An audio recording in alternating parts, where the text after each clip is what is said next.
Yep, got it. Welcome to the Path of Least Expectance podcast. I'm your host, Michaela Batten, and today I am so excited to be sitting down having a conversation with our very special guest. Trust me, honestly, you need to get like a pen and a paper. Everybody, go sit down. You're going to want to take notes. Today's guest is such a guiding light. She reminds me of the North Star, and I'm going to tell you why. She leads everyone with comfort. She shines bright and she's always there to guide us to home base. Okay? She is someone who comes into your life, immediately leaves this lasting impression. And she does it all. She's an ordained minister. She's a serial entrepreneur. She's an author. She's a public speaker. She dominates HR. And most of all, she believes in second chances. So from the block to the boardroom, she ignites, informs, and impacts everyone who is lucky enough to be in her presence. Wow. She currently serves as a CPO, Chief People Officer at Tru Colors, a for-profit company with a social mission to unite gang rivals, as they say, creating beer for a better world. She's people-focused, purpose-driven, profit-aligned. Everyone please welcome Khalilah Olokunola, or as we call her, KO, to the show.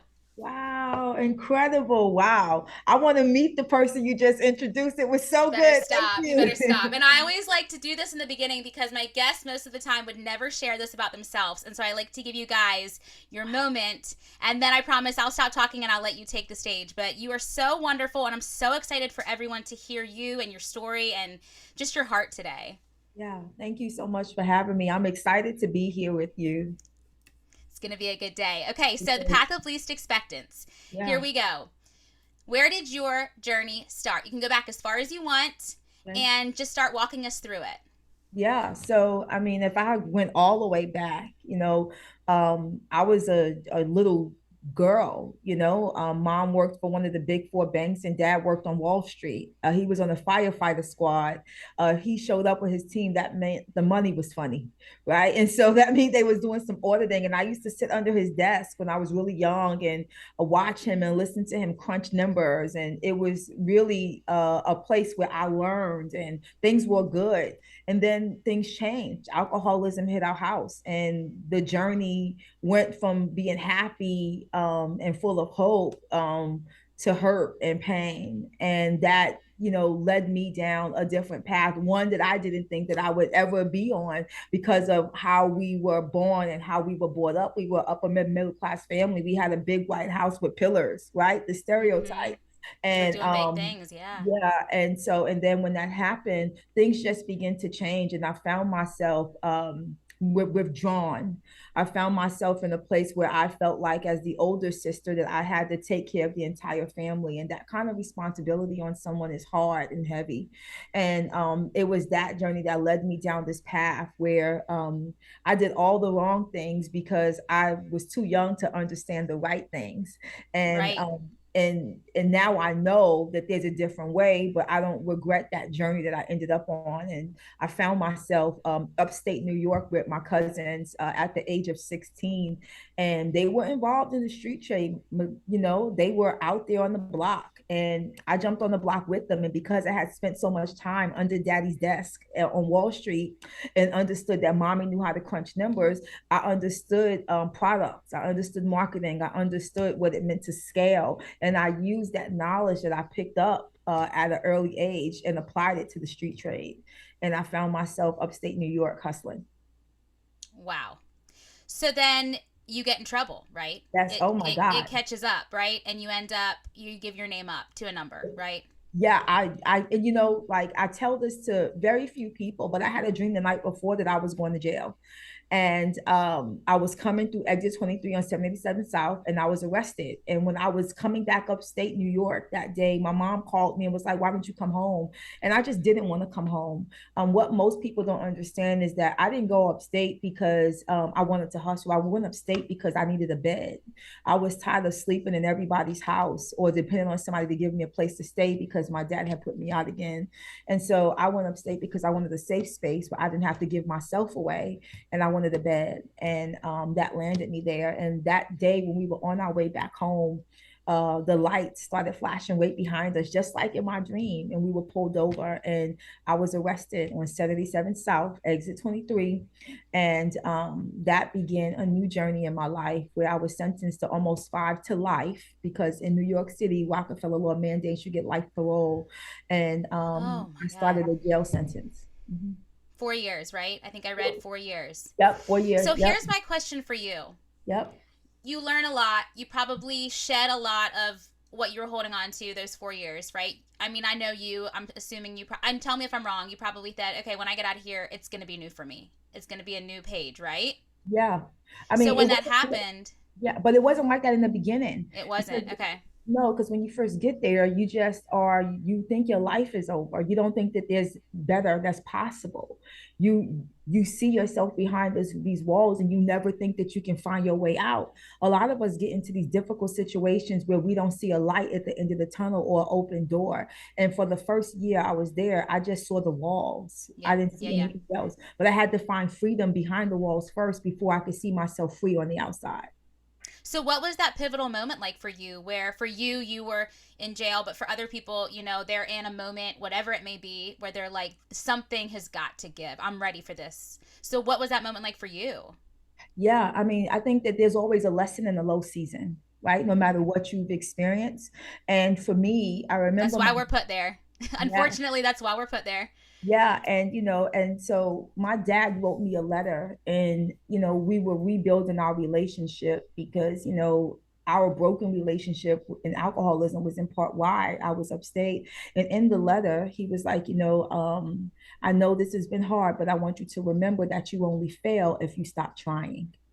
And that Dad. Whew. that advice for me, it helped me find the stamina I needed not to stop, but to keep going.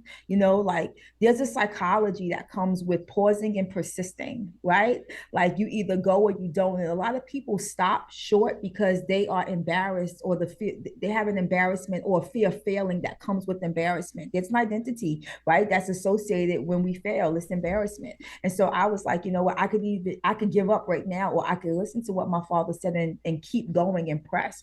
And so I just made this decision that the American dream I wanted wasn't just the house, the picket fence, and the tall, dark, and fine man, even though I wanted, right? It was Mm-hmm. about making an Mm-hmm. impact in the lives of others. How many other people had gone through similar situations like me and ended up Yes. down this path that never were able to get back up? So how do I create a route out?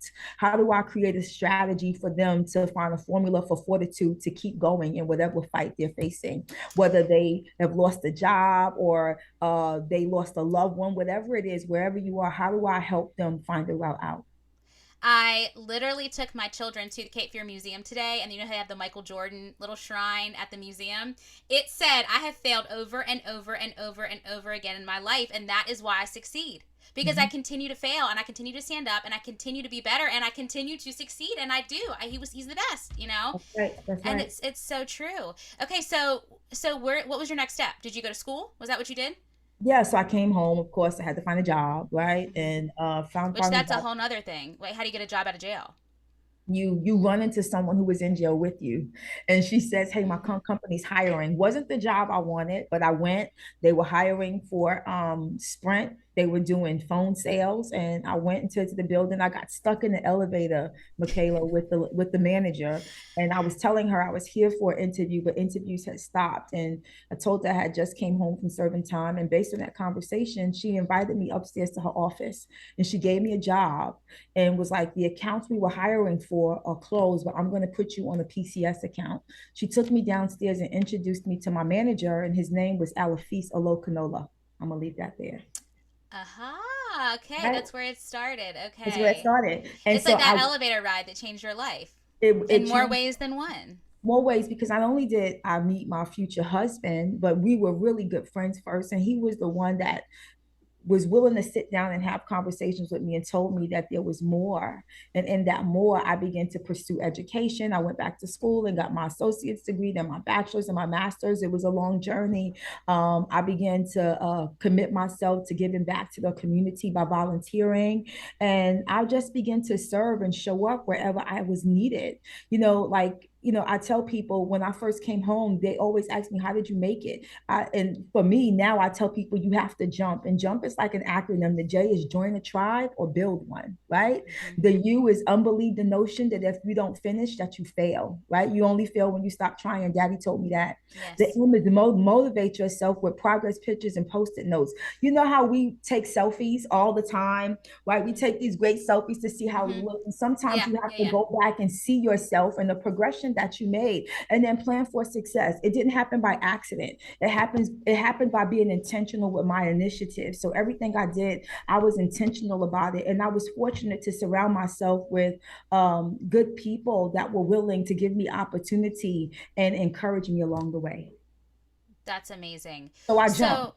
So, so you jumped. I love that. I've not heard you say that before. Jump. I love that. Yeah. Okay, so you end up in North Carolina. What brought you to North Carolina? Yeah, so it's the husband that Okay. I met and married. He was relocated by his company. He was here for 2 years first on his own because, we were dating. I had this great job in New York City working for an executive search firm in reverse who gave me opportunity. And his company relocated him. And I thought to myself, I'm not coming to North Carolina, not Wilmington. Who's heard of Wilmington? No Right. one, Not my right? thing. Mm-hmm. Right. And but I end up coming when he proposes to me 2 years after he's down here. And before I get down here, I start jumping on boards and coming to volunteer and meet people. And I discovered something different in myself that I didn't know that I had. When you were put in a situation where you had to learn to lead yourself first, or you had to learn to begin again, because I had already had to begin again. Right. My intentionality was different. So I came down. I committed myself to the Greenfield Lake Community Resource Center, helping kids learn how to read. I jumped on the Heart Balls committee, and I just started giving back. And I began to meet people, and I looked for a job, like constantly, consistently. When I didn't find one, I built one, and that's how Amen, sister. That's what I did. Can't find a job, I'll make it myself. I built one. And that started one of my first businesses that I built, that I actually did for 10, 11 years until I began doing some of the work that I'm doing right now. And So tell everyone what you did, because it's not what anyone would expect. It's not yeah, business. Well, so it is business, but it's not. Okay, yeah, do your thing. You do that yes, for I sure. did event and set the design for organizations, events, and TV. And I always tell people I built things and now I build people, right? And so Yes, yes. right, and it's the same thing. And it was so much fun. It was lots of fun, and it's it's so different than what I'm doing now, but right now what I realized is that it was all blueprints. It's all of it requires a foundation, a framework, a flow, and a finish. And I'm still required to do that same work. I'm still required to show up as an empathetic leader and serve my client, my customer, or my team. I'm still required to use my education and my experience to make sure that I fulfill a goal or a task. And so it was so much fun, but this is a different kind of fun. And I love, taking a moment always in every episode now that I do and say, this is the point of this podcast. There are so many twists and turns in life. You learn so much along the way, and you put it in your pocket and you save it for later, because that's the whole point. If you're not on this journey learning and packing and packing and packing for when you can unpack it one day, there's no point to do all these things. Just go have your desk job if you're not going to pick up things and learn them and take them and redesign them to work down. I mean, that's the beauty of this path, right? Right. It's redesigning your own blueprint. Redesign it. I had to learn how to break the ice with people that were in a different industry than I knew, that were different than me. I had to rediscover who I was and who I was not. There was some things I still needed to learn along the way for this new role I had. I had to accept responsibility, which, not just for the things that I did, but the things I didn't do that I knew I needed to do, to move forward on this Right. path. And I had to venture outside of my box, right? I had to be willing to take a chance and risk on myself in order to make this change and switch this path, because I felt like this was the new journey that I was being put on. And, a lot of people never realize it when you're going through, Michaela, is that a lot of what we went through that made us say ouch is for a new season and another season in our life where we can say amen. And so me going to prison and serving time and being on the streets and going from the block is what helped pre-qualify me for the boardroom. I tell people this story about this young boy named Mephibosheth. I might have said that wrong, but I hope not.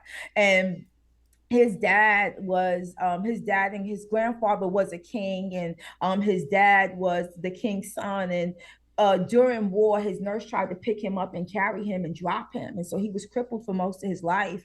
And years later, the king that actually killed his family came looking for him, and he thought it was to kill him too, but it was to restore him back to his inheritance. He gave him a seat at the king's table. Now, when you're at a table, just like the boardroom, you can't see the legs, and so you wouldn't have known he was crippled unless he told you his story. And so for me, the boardroom wasn't just about success. It was where I was willing to expose my legs and to Mm-hmm. share the crippled parts of me that helped qualify me to get into a boardroom and have a seat at the table. I'm qualified to help serve the people I do because of being dropped or dropping myself.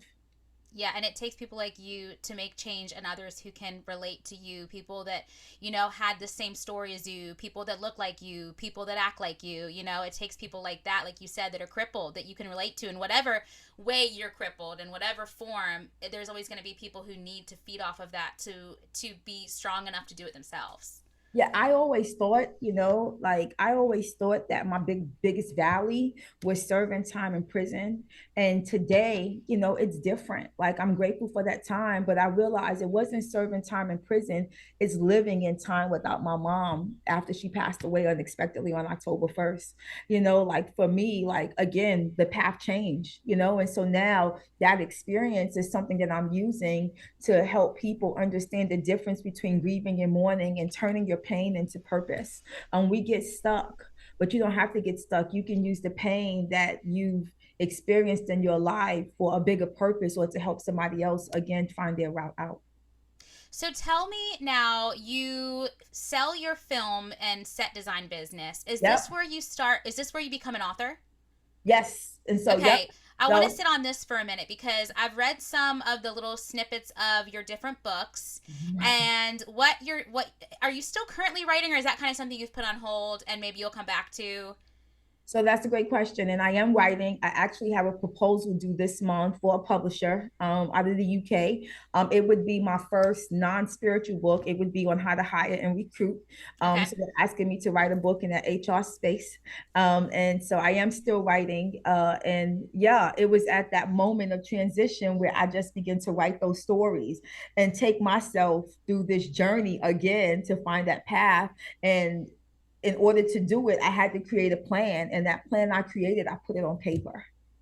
So you tell people it was Dr. Seuss, right? It all came back to Yeah. Dr. Seuss. Yeah. So when I first ended that even in set design business, all I knew is that I was supposed to inspire and empower people. So I started with women, right? And so I would host workshops, lessons of leadership from Dr. Seuss for powerful women who aspire to lead. So a book like The Lorax, who talks about the trees, who speaks for the trees, but for women is who helps you find your voice, right? Yes. Who helps you find your voice and your sound so that you can stand up for yourself, or that so that people can see you and hear you and understand your value. So I used books like that to help cultivate a message and cultivate a people. And it wasn't for one type of woman. It was both for novice and seasoned. And I think the power in it is because I had been on the block and I was in a boardroom, I became the bridge to bring those people together. And so those lessons of leadership, I mean, I can still think of some of the meetings that happened and some of the people that came together, everything from judges and lawyers to Mm. women that were just starting their career in GE, right? Or restaurant owners that are local. And I never thought that by starting those lessons of leadership, I would end up in a place where I'm creating curriculum and I'm chief people officer, not only at True Colors, but last week I just did a lesson in a workshop for Patagonia. 2 weeks ago it was Drizzly, and so like I'm working with all these companies. I was in Wales 3 months before that presenting to a group of business owners on going from the block to the boardroom, right? How about that? And so Right. you never know where your journey could lead you and who's listening or what they need. But those lessons of leadership reminded me of lessons that I had to put on paper. So I wrote my first workbook, Be Brave, because, brave is not the absence of fear, it's doing it in the face of fear. And when you're transitioning from a place of pain or a posture where you've been pushed down in this valley, you have to be brave because you are afraid of failing again, because there's an Mm-hmm. embarrassment that comes with that fear of failing. And so how do you be brave? And being brave for me was again connecting with people that didn't look like me, but was going in the direction similar to me. It was understanding who I am and having those moments of clarity. It was being responsible for what I wanted to do next in my life and taking the initiative. It was going outside of my comfort zone and being willing to take a chance, because we risk everything for other people, but we're so afraid to risk it for ourselves, Oh, say that again. I mean, it's right? so true. Like everything for everyone else, but it's almost like we'll go out of our way to Mm-hmm. help others That's just right. so that we don't have to deal with what we need to deal with. Because Mm-hmm. it's way easier to help them be brave than it is to be brave in the face of fear ourselves. But that's imposter syndrome, right? Because Yep. if I can't be brave by myself, it's impossible for me to help To, you reach your full potential of what brave is. And so I yes. gave you a form of brave on a tiny level, but when I understand how to be brave for myself, I can help you advance to your max capacity. And and then I had to have this expectation that I was going to win, because I wasn't going to stop until I reached the success that I defined. Success is so weird. Like, people look at TV, they look at Instagram and Twitter and Facebook, and Mm. they judge themselves, but comparison will always kill what is being cultivated. You can't compare yourself, because there's only one you. And so my expectation of success was defined based on what I thought it was. It was me being able to make an impact in the lives of women. It was me, yes, having a White House, a picket fence, but it also included that impact. For someone else, it may be something different. It may include tangible things like cars and boats, and or intangible things like joy and happiness. And we want those things. So you have to define success for you, not based on what you see in the mainstream. Because if you hold yourself to a standard that belongs to somebody else, you won't ever find happiness that you need for your individual self. And I tell people too a lot, it's really good to, I like to do like a success chart where it's like, this is success. Like, this is, for right now, this is to me what would be like the pinnacle of success. But Mm-hmm. then what are we filling in on the way up? Because if you just go from where you are to, and you keep looking at that top of your success chart, it's gonna drag you down. But if you have little things here and there, like things that are attainable, things that are like not quite as That's crazy right. as that top, and not only that, I think also, and I've done this myself, I start saying, well, wait, I already have that. And I kind of already have that. So wait, I'm kind of already successful in a lot of ways that I'm sitting here thinking I'm not successful for. Like, I have a family, and I have a great husband, and I've had great experience. And so it makes you, it shows the gratitude. Your gratitude starts to flow, in the process of creating your goals, which is, it's like a double whammy. It's a win-win. That's right. That's right. We always win. And I love the success chart, because you said something that was so powerful. Like, you have there that top part, that pinnacle, and then you have this low part.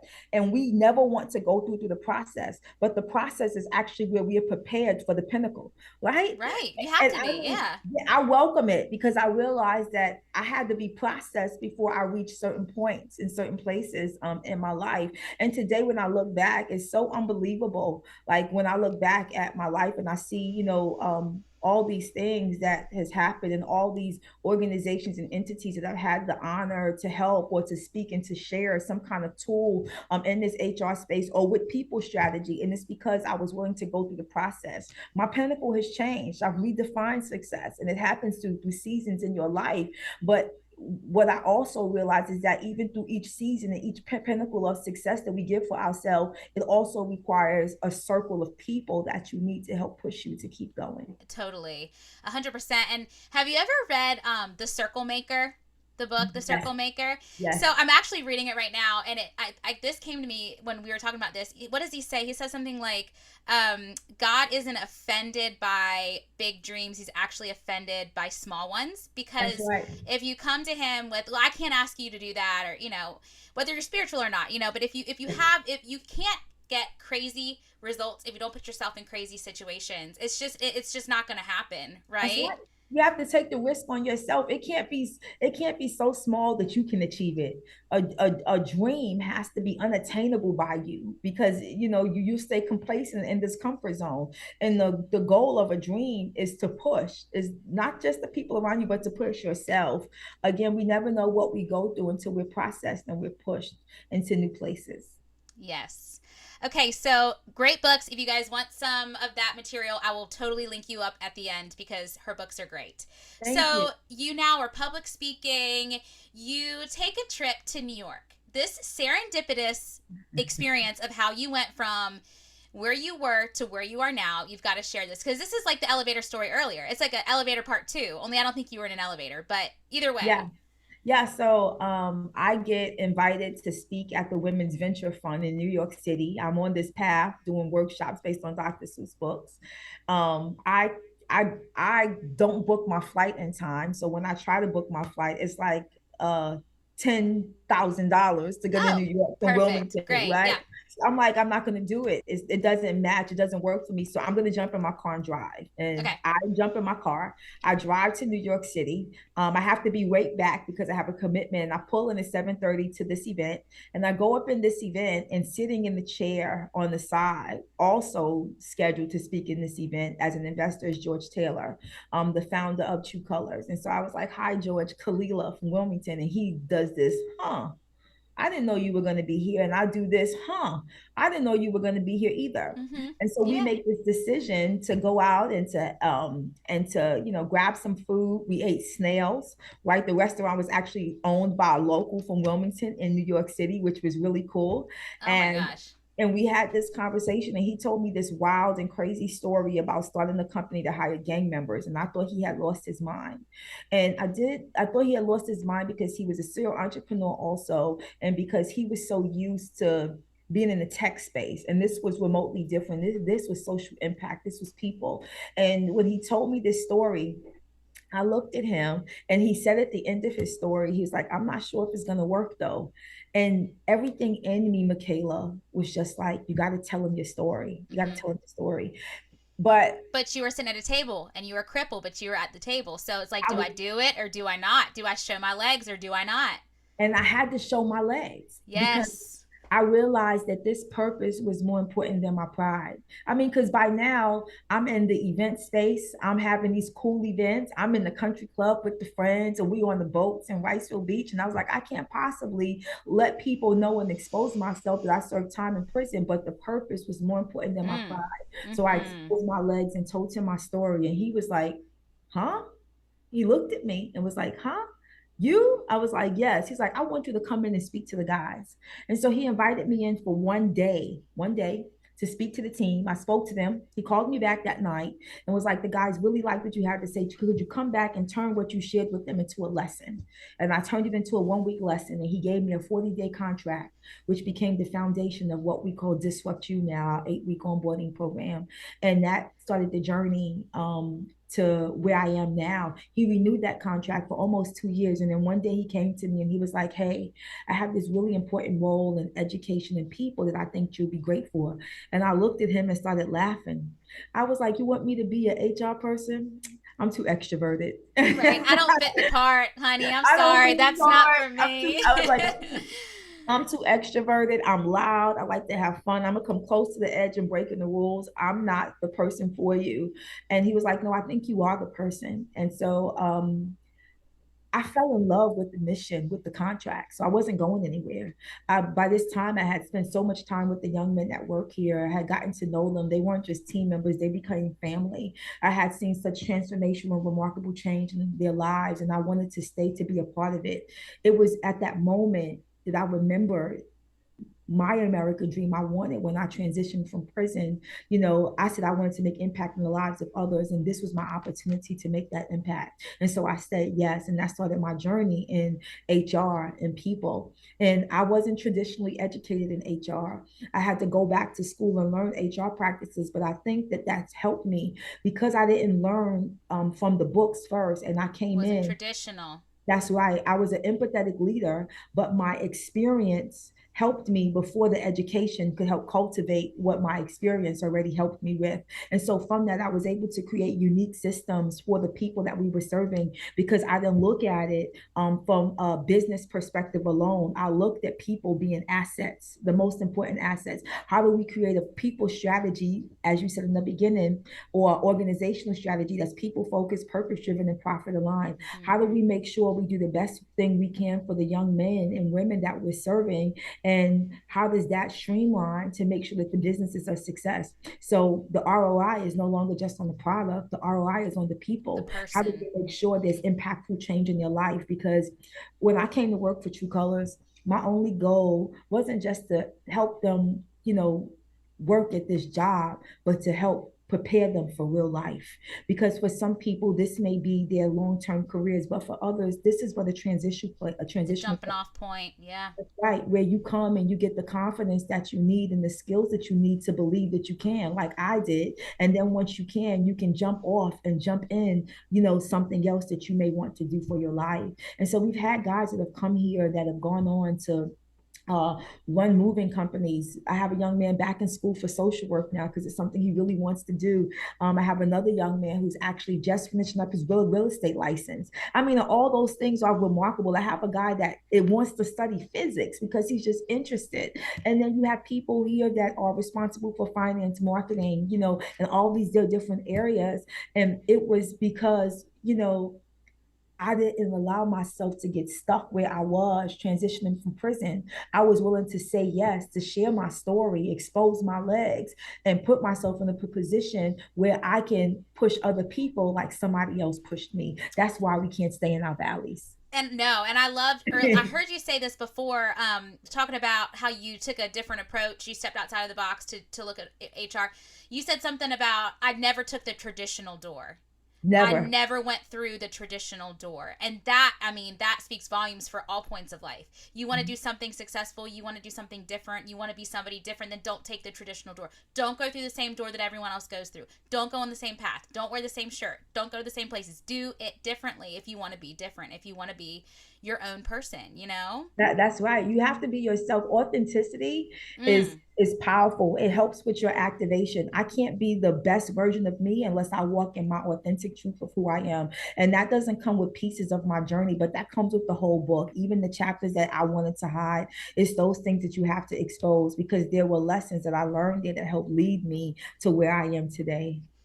So, talking about the Disrupt You, so it's an 8-week program that you put all the employees through when they first join. And I love it because, you know, and it's hard for me to speak on it because I'm not involved much in Tru Colors. But from what I see and from what I've heard you talk about, and I know a lot of the other members there, people say it's not about their job, whatever their job may be, like, oh, it's not life or death, it's not heart surgery, but for you it is kind of life or death for these kids, for these not kids, but for these men and And yeah, women, yeah, because it is like if they could either find opportunity to grow with you guys, or it may be right back to where they came from. that's And right. it's not literal death, but it is. And so that's a lot of pressure on you guys, one, right? I can't even imagine that pressure, which we can dive into later. But going back to the Disrupt You, I love how you don't make it easy.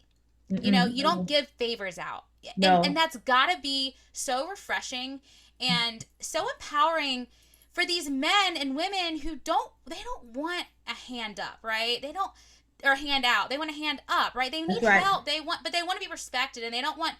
And like I said, I can't speak because I've never been in those shoes, but I can just imagine, that's why they love Tru Colors so much, because you guys are treating them like everybody else. You want a job, you show up at 8 a.m. when I tell you to show up. You don't show up, you don't get the job. It's that easy. It's that easy. You fight for it. It's the interview process. It's an onboarding. You got to show up on time, do what you say you're going to do, inject positivity. And it's 8 long weeks. I mean, you are paired with potential rivals, and you guys are connecting, and you are presenting projects together, and you're having this experience together where you're getting to know that you have more in common than you do that divide you. Disrupt You was never meant to be hard. I mean, was never meant to be easy. It was meant to challenge you. I call the first 2 weeks the hard honeymoon phase. Now you're married. And so, that's when you're getting to know your Mm, boo. It's like you're getting to know yourself. You realize that your man snores or that he does something crazy while he's sleeping. And so right, now during the first 2 weeks of Disrupt You, you're learning about yourself. You're learning some things that you may have forgot that was on the inside, or some things that you possess. I call it the X factor in you. What's the right. X factor in you? Because we all have one. The next 2 weeks is it's called the fight through. You have to really keep your yes because I'm pushing you. We already did life skills. We did belief week and life skills. Now you're learning social skills where you have to have a conversation with people. You have to learn how to mediate. With the person beside you that you were out in the street with fighting, however Yeah, many months ago, which, that's I mean, right. that, yeah, see, these are hard lessons. And we've had grievances with people, and we don't want we walk in the room salty, and so now you Uh-uh. have to have I gotta talk to you and work. I gotta work with you.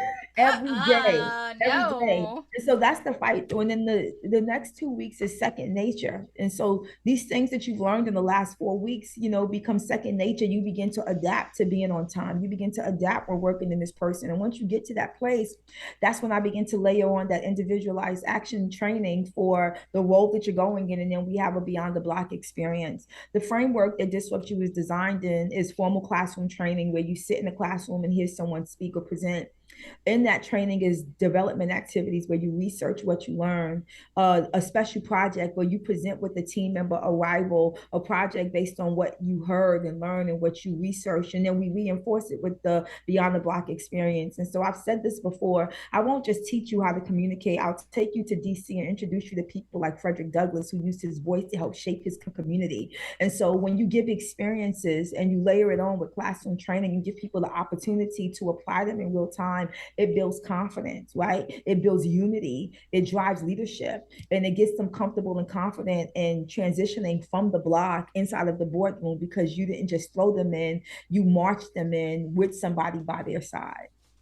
But it's so parallel too, like from the block to the boardroom, from, point A to point B in anyone's life. You know what I mean? It's Anyway, like we have to find what we're good at and we have to make that change. We have to figure out like what we were doing wrong before and what we need to be doing right to adjust our life, right? And I mean, it's that's just right. these lessons you're teaching are just such a parallel to what you're teaching from the block to the boardroom. Yeah, and for people watching, I know that people watching, nobody watching may have been to prison. I don't know your story, but you may have gone through something. And so when I tell people the block, it's not just, street trade. When I think about blocks, I think about lessons I learned on the block. And so when I lived on Avenue L and East 89th Street, I learned that bravery isn't the absence of fear, right? When I lived on 92nd between J and K, I learned the difference and real friendship. And so you look at the blocks that you live on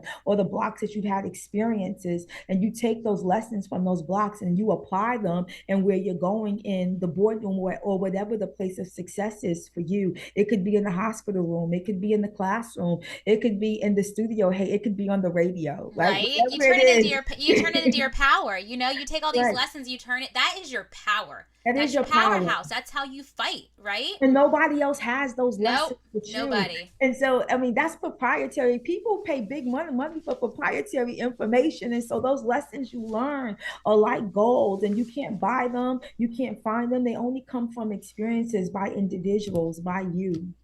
And I also heard you say before that I really, really loved, kind of talking about this, is we're so busy breaking habits that we never build new ones, right? Yes. So talk Yes. more on that. You know what I mean? Because Yeah. that one hit me hard. Yeah, so we always tell people, hey, wow, you did such homework. You did so we tell people, hey, I want you to uh stop saying certain things, or stop showing up at this time, or I mean, stop biting your nails, right? Those Right. are A bad examples. habit. A bad habit, something bad. But if we always are telling people to break, we have no time to help them build. And so when you just begin to teach people to do the right thing, they learn how to do the right thing, and that becomes second nature. That's Mm-hmm. that.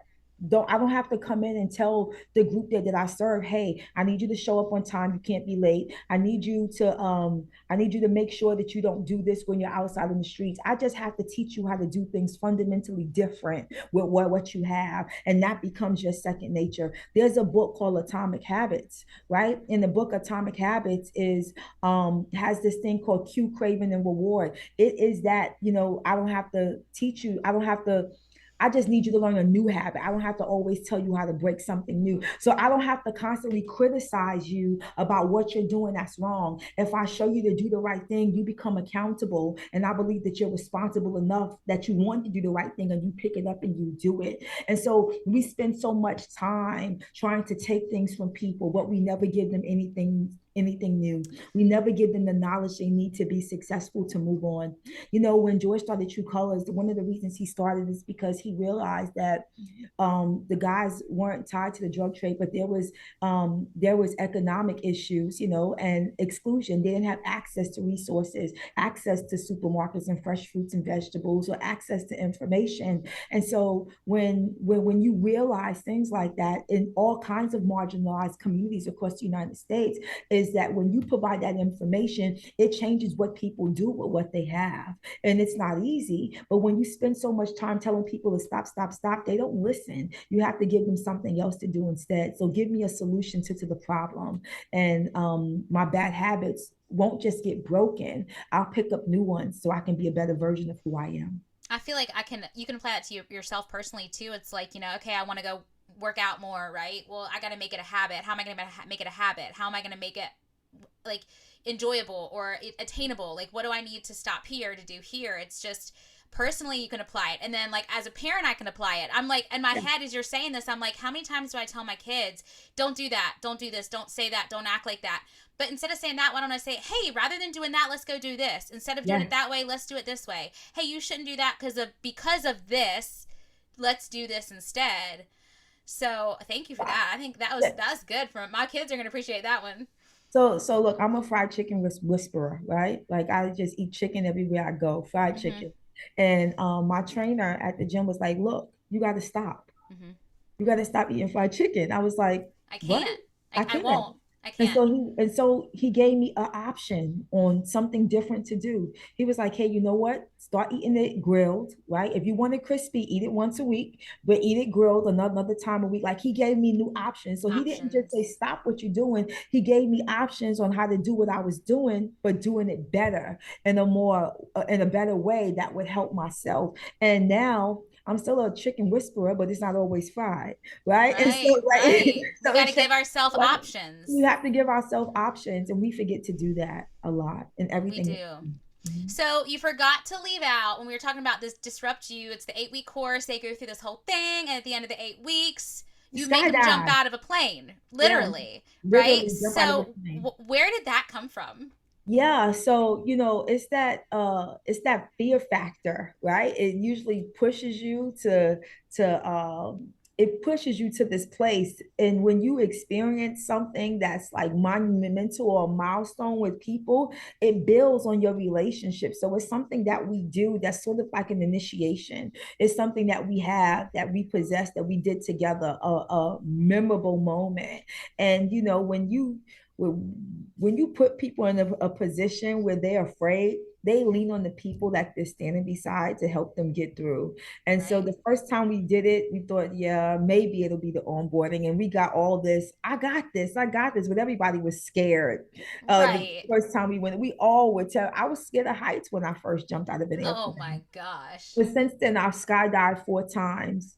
And, because you got to lead by example. And so it becomes part of our initiation, but it's symbolic of leaving everything that you experienced before up in the air and coming down into this new life and beginning this career trajectory. Because you go up in the airplane, you jump out. As soon as you hit the ground, you get a pay increase, of course, but you also start this career track, this new journey that you decided that you want to be on in this field that you want for yourself. And it's a milestone for these young men and women that are here. It's a milestone for me because I get to do it with them and I see them start these new journeys, these paths that they're on, that they want for their life. And I often tell people, when you can give someone the confidence to believe that they can and they do, then they won't only change themselves, it'll change their household. And if they change their household, they in turn will make an impact and change their community. It starts with you. It starts It's with not me, you. It starts I, with us. I, right? yeah. Um Impact is I. Yeah. and I love the way that you talking like on a leadership moment, like for anyone who leads, who's listening. I love how you lead and you really you kind of mentioned it earlier, but you identify Mhm. someone's talents. Yep. So you don't go and say you're going to be hired to do, I don't know, production. You're on the production line because you have muscles and you'll be able to lift and you'll be good at that. You know what I mean? Like maybe you say that, but you're like, okay, let me get to know you, who you are. We're going to find what you're good at and we're going to make you a star at whatever you're good at, because Right. you can hire people, and this goes to anybody hiring or Right. anybody leading, really anywhere. You can find people that are good people, that are qualified, that are just going to work for you, and they don't have to be good at what they do. I mean, I didn't know how to be on the radio. I had no idea how to work on the radio, but for some reason my co-host saw something in me and he said, I'm going to teach you, and I was willing to. You have to be willing to learn. But you know what I mean? Like, from both perspectives, if someone hires you and you don't know how to do something but you want to do it, you just say, okay, I'll learn. Or you just say, oh yeah, I could do that, and then you go home and you research it. You know what I mean? That's right. That's So it, right. it really plays both sides there. Yeah, and there's a hard truth about soft skills. Like for so long, people always would hire people based on what they can do, their resume, their briefcase. But I think that what I've learned working here at True Colors, and what I like to tell people and tell leaders and people in HR, is that, we can't just hire people for what they can do. We got to hire them for their cognitive ability and their motivating factors to get the job done, who they are. Do they have the right attitude? Do they have the right momentum to get the job done? Those soft skills matter. And when you do that, you can put together a program, a process, a system to create the star performer that you want. But when you give people opportunity and you lead them through that opportunity, you'll find a more dedicated employee, a loyal employee, because you gave them opportunity. And what you'll find is that they don't only have the hard skills they need now to be successful because they were willing to learn and they learned, but they have the soft skills, which usually is the stamina and the resilience, right, to get through a situation. And the world of work has changed, Michaela, right? I read an article recently about how for a long time people were hiring CEOs just based on knowing numbers and being able to crunch them. It was actually on the Harvard Business Review. And the article was saying that now they need CEOs with better soft skills, because you have to be able to communicate effectively with your team. You have to have empathy. You have to have those DEI conversations. You have to be willing to put yourself in a position where you see beyond just the numbers, but you see the names associated, with the people that are working and serving for you. And so it's spot on. And True Colors has been an amplified example for me of that. I'm an amplified example of not having the hard skills I needed to qualify me for the HR role, but I had the soft skills to push through and be willing to learn to position myself in this role today. And I feel so fortunate to be able to speak on stages and to offer people this information from my experience to help them do better in the people space. It's a big responsibility, and my heart is always just to be a good steward of the responsibility that's been placed in my hand, that's in my heart. It's so beautiful. I mean, just the most beautiful part about you, even though you're beautiful inside and out.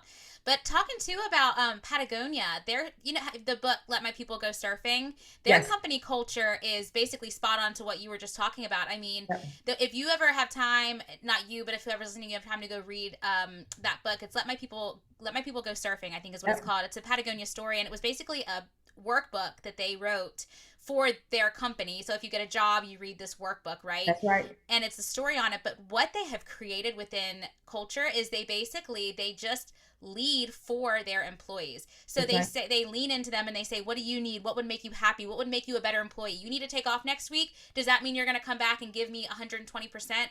Mhm. Great, go and come back. Make your deadlines. You're fine. I love too. They talk about there was his wife who did the daycare Yeah. and that was like the first time they'd ever offered employee daycare for free inside of the office. I mean, it's just beautiful, the company culture, but it goes to what you were saying. Like, you just lean into your employees and they'll tell you what they need. Yeah, I call it the KIND code, and KIND is an Yes, acronym. yes. Yeah, KIND is an acronym for knowledge inspires new direction. If you use knowledge to help you define and design for your people, you get buy-in because you ask them first and you shape second. And so, like that, like talking to Patagonia was, I was talking to their Justice Collective. That's their group of employees responsible for all the DEI initiatives, and Okay. we discussed creating a new playbook for them, for people when people are coming into the workplace. not just the one they have, but what to do when nobody's around to tell you guide, right? What does a community playbook look like with templates and directions and maps for them? And so I did that for them. I'm on track and scheduled in October to speak about code switching to Hallmark. And so just like really large companies that I've had this opportunity to go in What for. what is code switching? Code switching is your language, is Okay. adapting your language to the people that you're serving. And so I'm really good at it. And I think that's one of the reasons that, I can speak block, right? But I can also speak boardroom. I can close a deal really well, right? And be Sometimes that's what matters because people, you know what I mean? They're either intimidated or they don't literally know what you're talking about. I mean, how many that's times right. have we been somewhere and I have to play it cool, but they'll say big words and I'm like, pertaining to business Yeah. or banking, and I'm like, and in my head I'm like, I got to look up 5 of those words when I get home, right? But if someone was like you said, code switching is what it's called, right? It's That's called code switching. genius. Yes. It's code switching. And so it's adapting your language to conversations and the people that you're serving. It's like dialect duality, is being able to speak language on levels for those people that you're serving. And so I'm going to talk to them specifically about DEI conversations. Some words we use, we don't view them as being offensive, but they can be, but it's just that we don't have the knowledge to understand and know. And so just, yeah, lots of incredible and amazing things has happened in this space. And again, it was because I didn't allow myself to get stuck in that valley. And I hope that people that are listening to your podcast get that we don't realize how important our yes is, how important coming out of our valley is. There's somebody that's waiting for us to come forth to get what they need for us to be successful. And it's that journey, it's those lessons we learned, it's that climb that you took out that valley, it's those things you've experienced in the mountaintop, it's those tears that you shed, it's that pain that you've experienced, or those moments of panic that you didn't think you were going to make it out, but you did. Somebody else is waiting to hear that they can, based on our experiences. And I hope that people that are listening realize that leadership starts with leading yourself first. And when you lead yourself out, we have a moral responsibility to point in the direction, to show people how to get out also. Our lives are maps, right, to help people on their own personal mission to get where they need to go.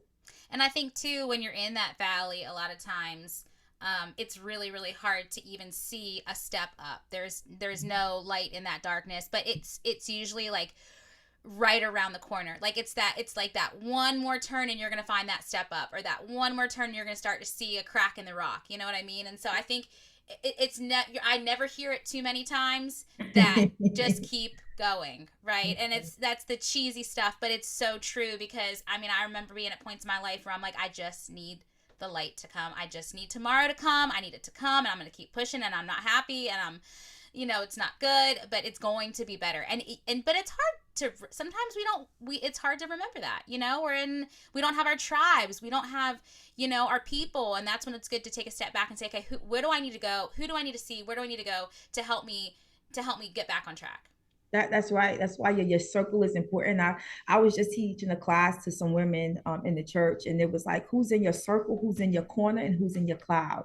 Your circle is the people that are directly surrounding you, right? They're the closest to you. They know you. Your corner are people that may not be immediately around you, but you can call them, and you know that they still have your back. And your cloud are people that are pushing you. They're not always near you. They're not far away, but they're somewhere, but they're always pushing you, and they're the ones that motivate you to keep going. So identifying people in your life so that you know who to call when you have to call, that's how you know who your team is, right?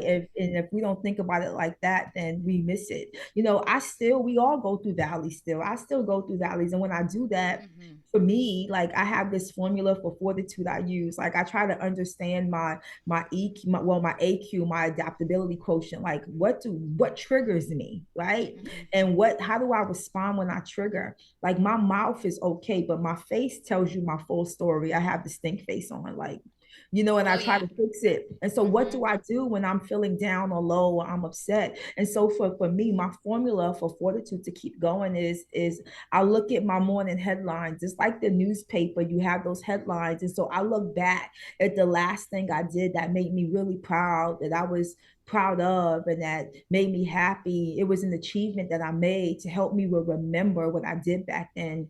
I also have a mantra. It's just be brave, right? And then I put on music like Biggie Smalls. I have to Oh have a yes. song that puts you in the mood to keep going. It's like that song you listen to with your girls. Or Music is like, I mean, I don't know how people don't turn to music when don't they turn need it. It stirs release. up your emotion. Like Oh I can't do yes. anything. I can't clean the house without it, right? And so it's just Right. music, right? And then when I understand my AQ, when I look at my morning headlines and I understand my mantra, I begin to take time to look at me. I'm like, what part of what I'm experiencing has me at this place? And what can I do right now to get myself out of it outside of my mantra and outside of my music and outside of remembering what I've done before? What else can I do to help me get out of it? And I found myself going to water or found myself having conversations with people. And that's why it's important, like you said, to know your tribe, because we can get caught up in having conversations with people that's not in our tribe just because we need somebody to talk to. And so it's important that we really position people in our life, and those things help you get through.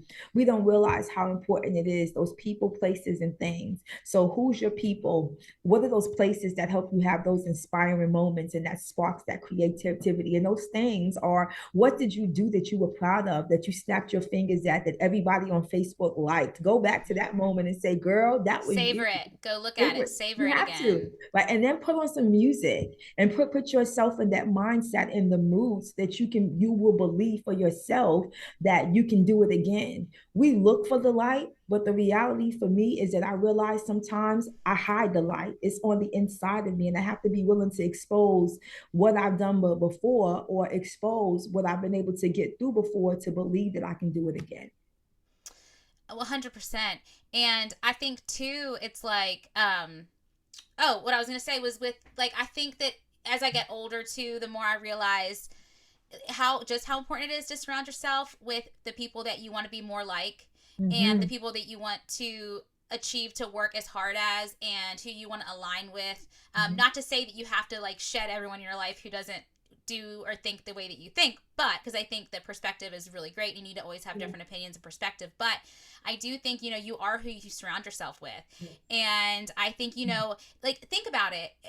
Nothing is better than going to dinner with either like a good girlfriend or a really good friend, and catching up and throwing ideas off of each other, and you get Right. inspired, and you like motivate yourself and you motivate them, and you leave and you're so refreshed, right? So make more of that. That's what I tell people all the time. I'm like, that doesn't just have to happen every other month when you go out to dinner, right? You just have a conversation, make a phone call, sit down with yourself, sit down with, your mom, whoever it may be, because those conversations are so important, and they really help you find you, because That's right. you're comfortable and you can talk about it. And now, when you're in your car driving, you can listen to Michaela's podcast to get you Yeah. motivated too. Yes. Okay, so you've had a lot of moments in your life, more so than anyone I've interviewed yet, where you said, "Aha, okay, my dots connected. I did this, and now it's leading me to this, and then I did this, and now it's leading me to this." What is your favorite moment thus far in life? Your favorite, like, aha moment, like, that's why that happened to lead me here. Do you Yeah. have a favorite moment? Yeah. I mean, I want to say that it is, it's weird, but I think it was that moment when I was on exit 23 for 77 South, that moment when I denied what I saw in that dream, and I kept going and got arrested. I mean, after that prison sentence, I met my husband. If I never met my husband, I would have never ended up in Wilmington, North Carolina. I would have never been here at Tru Colors. I wouldn't have my 13 and 14-year-old. And I wouldn't be here potentially talking to you on this podcast. I wouldn't be qualified to serve people. And so, even though it was a really difficult time in my life, because prison is really hard, it's really hard. And it was really hard for me because I was well known outside of the streets. And so, when I went up to prison, I faced a difficult time. And I often say that, people always ask me, would you go back and change it? And I couldn't change it, because if I changed prison, it would change me. It would change your life, and it Mhm. would change your trajectory, and it would change everything that you've accomplished, which would be, yeah. Oh, I'm not made anyone emotional yet. Woo! I checked that one off the list. I got her Yeah. crying, y'all. Yeah, it's just like it would change me, and I don't want to change who I am today. And You that's what I know? was going to say. I think your tears are coming not even from you, but from you see so many people, I'm sure, who are like, I just wish I could change my life. I wish I could go back and undo it. But you can't undo it. You can't undo things because not everything's going to be good. Some things are going to be really bad. But that's how you get to the next point in life. And you Yeah, can't be you without your experiences. yeah. I feel like I was trusted with this journey. I was trusted because, you know, I I was trusted to do the right thing with it.